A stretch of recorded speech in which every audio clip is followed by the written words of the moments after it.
Assalamualaikum warahmatullahi wabarakatuh. Selamat siang Bapak dan teman-teman semuanya.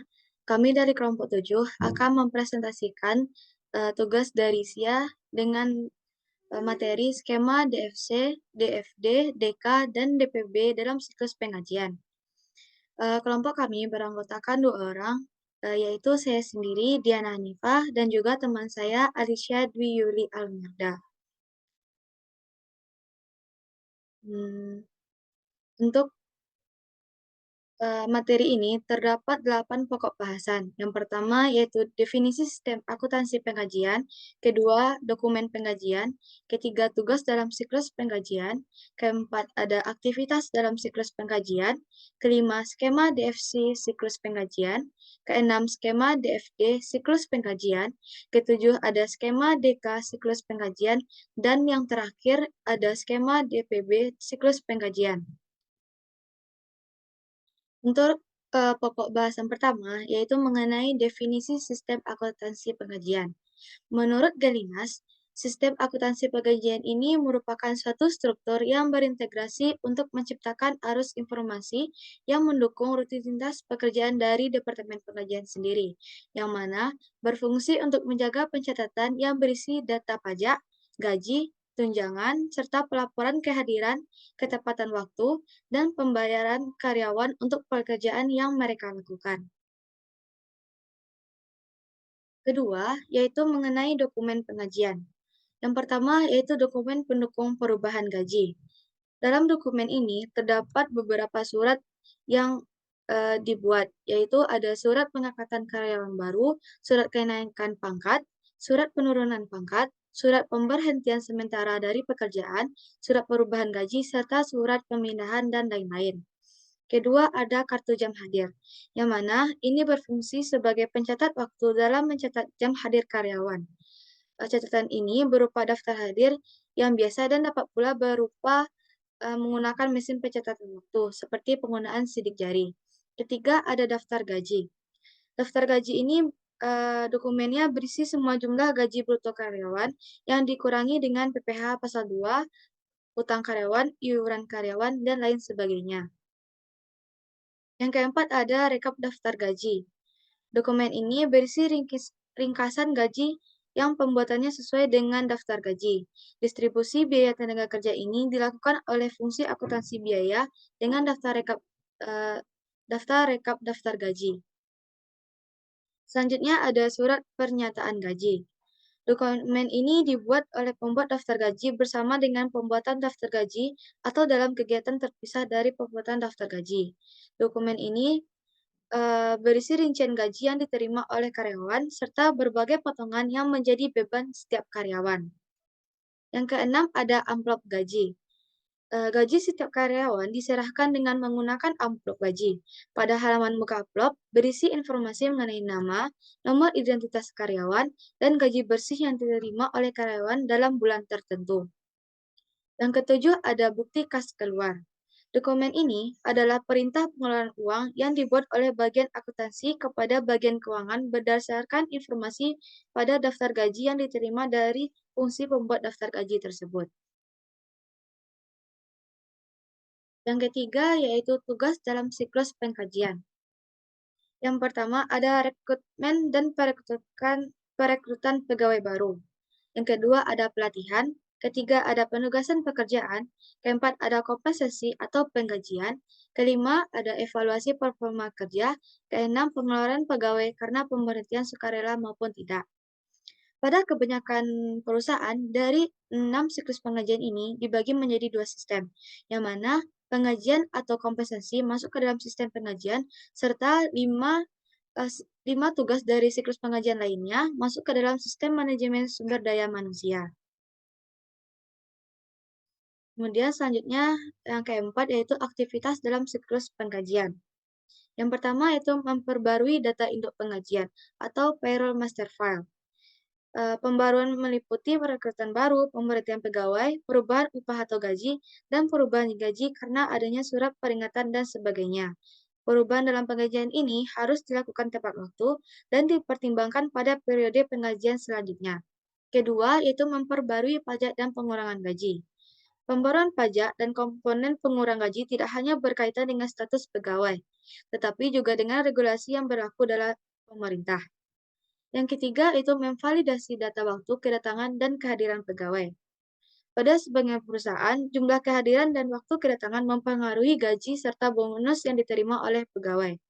Di sisi lain, kedua hal ini masuk ke dalam daftar penilaian performa pegawai dari atasannya. Yang keempat yaitu menyiapkan penggajian. Proses persiapan penggajian ini meliputi pengeditan dan validasi transaksi penggajian yang kemudian disortir berdasarkan nomor pegawai. Selanjutnya, itu penjumlahan seluruh komponen pengurang gaji untuk mengurangi pendapatan kotor sehingga mendapatkan pendapatan bersihnya. Yang ketiga, itu pembuatan daftar penggajian dan potongan. Selanjutnya, pencetakan slip gaji. Kelima, ada pengeluaran penggajian.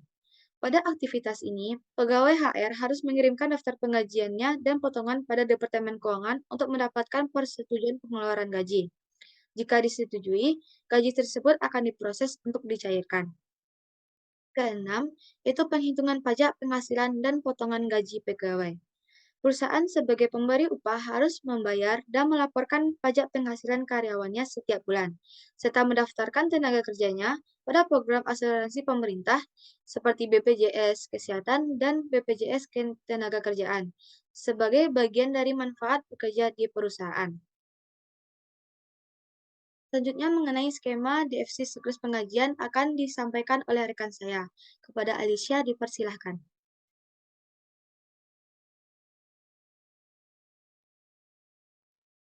Baik, yang kelima itu skema DFC siklus penggajian.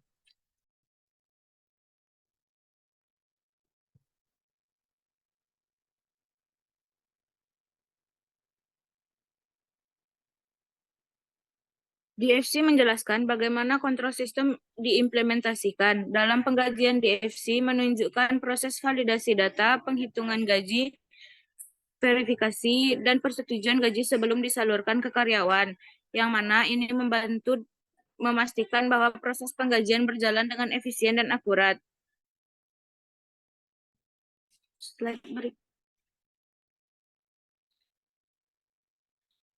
Berikut skema DFC. Keterangannya yang pertama, data kehadiran seluruh karyawan berupa rekapan per hari pada akhir periode sudah diperiksa ulang tentang kebenaran dan siap dijadikan data penggajian. Yang kedua, Departemen HRD bagian payroll menerima data kehadiran yang sudah valid untuk diproses penggajiannya per orang. Yang ketiga, Departemen HRD bagian pajak PPh 21 menghitung atau mengkoreksi pajak baik yang gajinya ada kenaikan atau ada perubahan status harga. Yang keempat, Departemen HRD bagian payroll. Setelah menerima revisi perhitungan pajak gaji dan bagian pajak membuat slip gaji dan daftar gaji seluruh karyawan untuk dikoreksi dan dimintakan tanda tangan manajer HRD. Yang kelima, Departemen Keuangan menerima daftar gaji dan slip gaji karyawan Departemen HRD untuk mengkoreksi secara menyeluruh. Yang keenam, apabila Departemen Keuangan menemukan ada kesalahan hitung atau salah ketik, harus segera mengembalikannya ke Departemen HRD atau cancel. Yang keenam itu skema DFD siklus penggajian. DFD adalah representasi grafis dari alur data dalam sistem. Dalam konteks penggajian, DFD dapat menggambarkan bagaimana data penggajian mengalir dari entitas seperti karyawan, waktu kerja, dan tarif gaji ke dalam sistem penggajian, serta bagaimana hasil penggajian diproses dan diteruskan. Berikut adalah contoh skema DFD. Dengan keterangan, karyawan memberikan input data karyawan pada sistem satu pencatatan data, di mana dari data tersebut akan tersimpan di sistem sebagai karyawan. Data karyawan ini kemudian bisa mengirimkan input pada sistem. Yang ketiga, pembuatan laporan, yang nantinya akan dijadikan laporan untuk direktur dan personalia data karyawan ke sistem. Yang kedua, perhitungan gaji karyawan sebagai bahan perhitungan gaji karyawan. Slip gaji inilah yang menjadi output karyawan alur data direktur dan personalia untuk DFD level 0. kurang lebih sama dengan DFD level 0 pegawai. Alur sesuai dengan arah panah yang disajikan pada gambar di atas. Yang ketujuh, skema DK siklus penggajian. DK adalah dokumentasi yang mendetail mengenai kinerja sistem atau proses bisnis. Dalam penggajian, DK dapat mencakup waktu yang dibutuhkan untuk memproses gaji, tingkat akurasi dalam perhitungan, dan metode evaluasi kinerja karyawan terkait penggajian.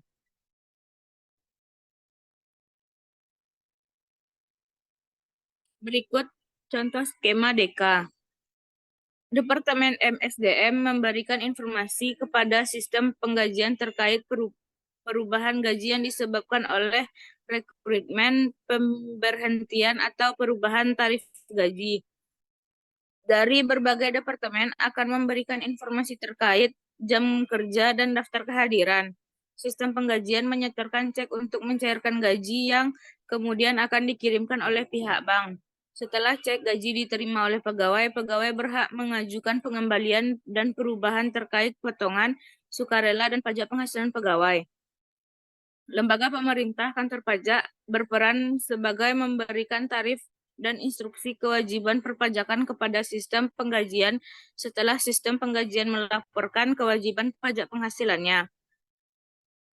Perusahaan asuransi juga memberikan informasi terkait perusahaan tarif dan instruksi pembayaran asuransi. Yang kedelapan yaitu skema DPB siklus penggajian.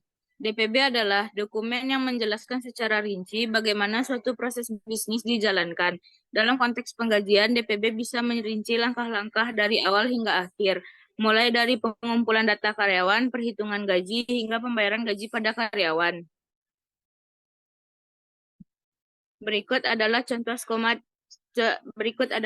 skema DPB.